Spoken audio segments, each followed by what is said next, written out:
Guys, ഊട്ടിയിലെ Karnataka ഗാർഡനിൽ വന്നിട്ടുണ്ടോ? നമ്മൾ ഇപ്പോൾ ഉള്ളത് കർണാടക ഗാർഡനിലാണ്. ഇതുവരെ ഇത്ര തിരക്ക് ഇവിടെ നമ്മൾ കണ്ടിട്ടില്ല. അപ്പോൾ കർണാടക ഗാർഡനിലെ വീഡിയോ കാണാം. 50 രൂപ ടിക്കറ്റാണ് അഡൽട്ടിന് നമുക്ക് ഈ കർണാടക ഗാർഡനിൽ മേടിക്കുന്നത്. ഒരുപാട് ഏരിയ ഉള്ള ഗാർഡനാണ് നമ്മുടെ കർണാടക ഗാർഡൻ.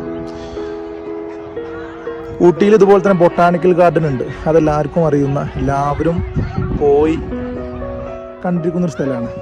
പക്ഷേ ബൊട്ടാണിക്കൽ ഗാർഡനേക്കാൾ വളരെ വ്യത്യസ്തമായ ഒരു സ്ഥലമാണ് നമ്മുടെ ഈ കർണാടക ഗാർഡൻ.